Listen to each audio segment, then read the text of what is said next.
Hello everyone students, आज के lectures में हम बात करेंगे merits and demerits of median. माध्यिका के क्या गुण होते हैं और क्या अवगुण, मतलब लाभ क्या है, उसके हानि क्या है। आप इसको एडवांटेजेस बोलें या डिसएडवांटेज बोले, कुछ भी आपके एग्जाम में पूछा जाए कि what are the advantage and disadvantage of median या what are the merits and demerits of median, तो वन बाय वन हम यहाँ डिस्कस करेंगे कि मेरिट्स क्या होते हैं मीडियन के और डीमेरिट्स क्या होते हैं। ठीक है, मेरिट से मीडियन से रिलेटेड हम लोगों ने अभी तक अनग्रुप डाटा के questions, group data discrete series के क्वेश्चंस और group data with class interval means continuous series के क्वेश्चंस किए हैं। उन्हीं को बेसिस मानकर, ठीक है, उन्हीं को बेसिस मानकर हम यहाँ मेरिट्स और डीमेरिट डिस्कस करेंगे। हमें यहाँ पे मेरिट डीमेरिट्स को रटना नहीं है, हमें सिर्फ समझना है कि अकॉर्डिंग टू न्यूमेरिकल जो कैलकुलेशन हमने किए हैं उसके अकॉर्डिंग हमारे मेरिट्स डीमेरिट्स क्या हो सकते हैं। तो फर्स्ट में यहाँ मेरिट्स की बात करूँगा, तो फर्स्ट मेरिट है हमारा, मेरिट्स की बात करूंगा, it is rigidly defined. Okay, rigidly defined मतलब इसको हम आसानी से डिफाइन कर सकते हैं। मीडियन को भी हम क्या कर सकते हैं, इजीली डिफाइन कर सकते हैं। Okay, second one easy to understand, ये क्या है, समझने में भी आसान है और इसकी हम आसानी से गणना भी कर सकते हैं। क्लियर है, कैसे डिफाइन किया था हमने मीडियन को, the value of variable which is divided into two equal part. Means अगर हमने मान लिया कि ये हमारा क्या है, एक पूरा डिस्ट्रीब्यूशन है, तो ऐसी वैल्यू जो पूरे डिस्ट्रीब्यूशंस को दो बराबर भागों में बांट दें। मीन्स 50% ऑब्जर्वेशन आपके इधर रहेंगे और 50% ऑब्जर्वेशन आपके इधर रहेंगे। तो ये वाली जो वैल्यू थी हमारी क्या थी, वो मीडियन, मतलब ऐसी वैल्यू जो एक डिस्ट्रीब्यूशंस को दो बराबर भागों में बांट दें, हमारी मीडियन थी। तो ये इजी, इसको डिफाइन करना इजी था। देन सेकेंड वन, ये आसानी से समझ में आती है और इसकी जो कैलकुलेशन वो आसान है ना। हमने इसको हम देख के बता सकते हैं कि जो मिडिल वाली वैल्यू है वो हमारी क्या होगी, मीडियन होगी। ऑड एंड इवन हमने क्वेश्चंस किया था, अगर इवन नंबर है तो कैसे सोल्व करेंगे, ऑड नंबर है तो कैसे सोल्व करेंगे। Now the third one is it is calculated in open in classes. Mean को हम ओपन इन क्लासेस में कैलकुलेट कर सकते हैं। बच्चों ओपन इन क्लासेस क्या होता है मैं आपको बताना चाहूँगा। Open in classes means for example हमें दिया है लेस देन 10, सेकेंड हो जाएगा 10 to 20, then 20 to 30, then 30 to 40 and more than 40। इस प्रकार का अगर कोई क्लासिफिकेशन हमें दिया है, ठीक है, मीन्स ये हमारी क्या हो जाएगी, ये हमारी हो जाएगी यहाँ पे, ये हो जाएगी हमारी क्लासेस, ये हमारा हो जाएगा क्लास इंटरवल और यहाँ पे आ जाएगी फ्रीक्वेंसी। फ्रीक्वेंसी में भी यहाँ पे 2, 5, 7, 3 एंड 1 इस तरीके की अगर क्लासेस दी हुई है तो हम अर्थमेटिक में इसको हम क्या बोलते हैं, ओपन इंट। मीन्स दोनों जो इंट पॉइंट है यहाँ पे वो दोनों क्या है, ओपन है। मीन्स यहाँ पे हमें लोअर लिमिट नहीं पता है, फर्स्ट क्लास की लोअर लिमिट, ठीक है, फर्स्ट क्लास की हमें क्या है, लोअर लिमिट नहीं पता है, और जो हमारी लास्ट क्लास है, लास्ट क्लास की हमें लोअर लिमिट नहीं पता है। तो इसको ओपन इन क्लासेस बोलते हैं बच्चों। और ओपन इन क्लास में हम मीडियन को कैलकुलेट कर सकते हैं। क्यों कर सकते हैं, क्योंकि यहाँ मीडियन जो होता है सारे ऑब्जर्वेशन पर निर्भर नहीं करता। यहाँ पे अगर हम मीडियन निकालेंगे तो कहीं बीच एक मिडिल क्लास की हमें ज़रूरत पड़ती है। कैसे करते हैं हम, यहाँ पे क्या करते हैं, समेशन एफ आई निकालते हैं, समेशन एफ आई निकालते हैं, उसको n/2 करते हैं, ठीक है। n/2 करने के बाद क्या करते हैं, कम्युलेटिव फ्रीक्वेंसी बनाते हैं। कम्युलेटिव फ्रीक्वेंसी मैंने सारे क्वेश्चंस करवाए हैं, आप प्रीवियस लेक्चर देखिए किस प्रकार से हमने मीडियंस के क्वेश्चंस किए थे। कम्युलेटिव फ्रीक्वेंसी निकालने के बाद हम क्या करते हैं, यहाँ पे कम्युलेटिव फ्रीक्वेंसी में देखते हैं कि n/2 से जस्ट बड़ी वैल्यू कौन सी है, और वो हमारी क्या हो जाती है, मीडियन क्लास। तो वो हमेशा बीच में ही आती है, ठीक है। कभी भी पहली क्लास मीडियन क्लास नहीं होगी, कभी भी लास्ट क्लास मीडियन क्लास नहीं होगी। इसलिए हम इस ओपन इन क्लासेस में मीडियन को कैलकुलेट कर पाते हैं, ठीक है। तो मीडियन को हम क्या करते हैं, ओपन इन क्लास में कैलकुलेट कर पाते हैं। क्वेश्चन बनता है which measure is calculate in open in classes, तो मीडियन को कर सकते हैं, मोड को भी कर सकते हैं। Now it is not affected by extreme value. Same ये दोनों जो पॉइंट्स है दोनों बच्चों आपस में रिलेट कर रहे हैं।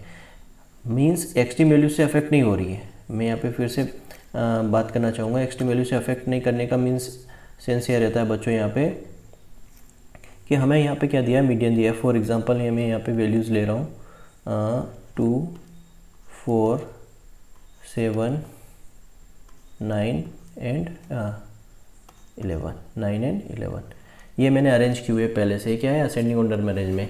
अगर इसका मीडियन निकालना हो तो हमें क्या करना पड़ेगा, शॉर्ट ट्रिक क्या थी बच्चों कि 50% इधर और 50% इस तरफ की वैल्यूज़ को हमें क्या करना है, छोड़ देना है। 50% ये वाली वैल्यूज़ एंड 50% ये वैल्यूज हम छोड़ देंगे, तो बीच में जो वैल्यूज बची हमारी ये क्या होगी, ये हमारी होगी मीडियन, ये हमारी क्या होगी, मीडियन। क्लियर है बच्चों।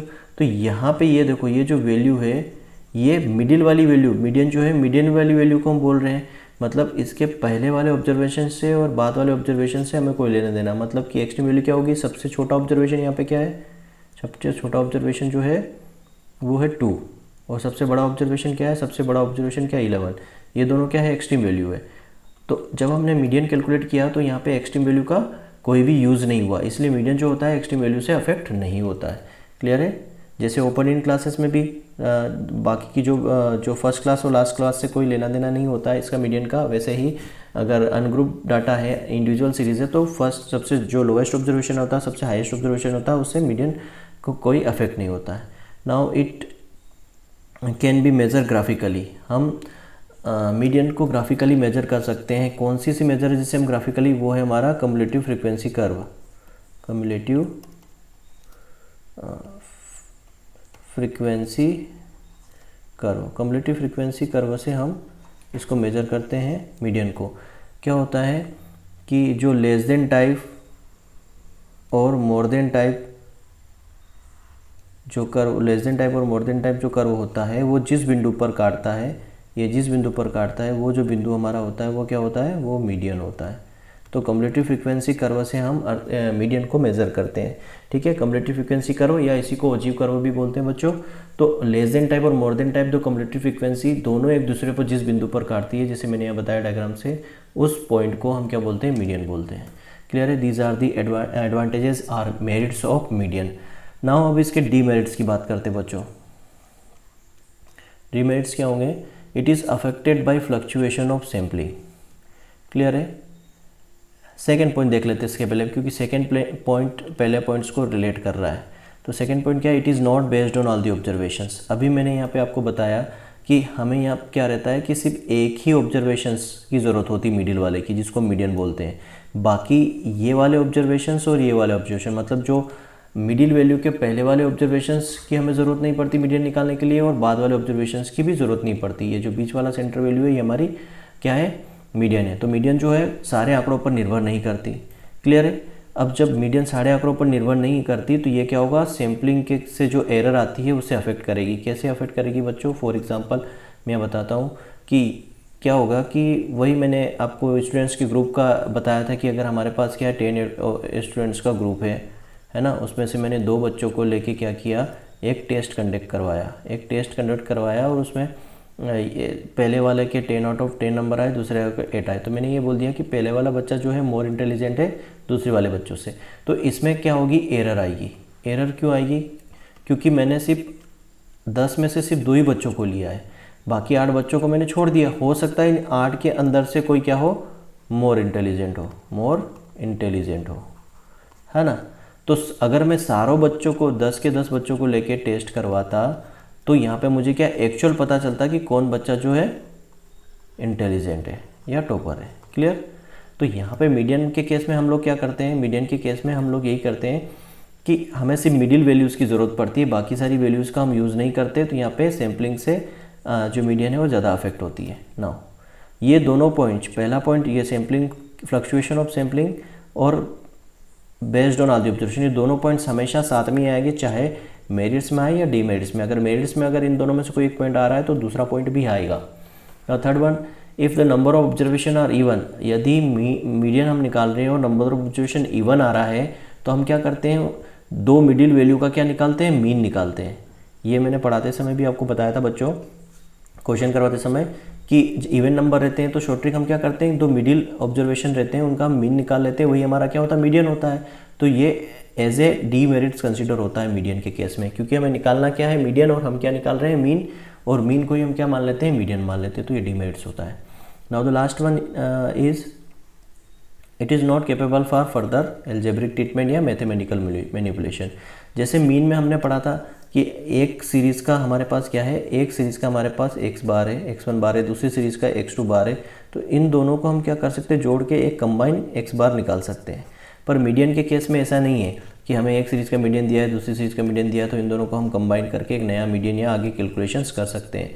मीडियन में हम ऐसा नहीं कर सकते। तो मीडियन जो है नॉट कॉपीबल होता है फॉर फर्दर मैथमेटिकल मैनिपुलेशंस या एल्जेब्रिक ट्रीटमेंट। तो बच्चों these are the merits and demerits of median.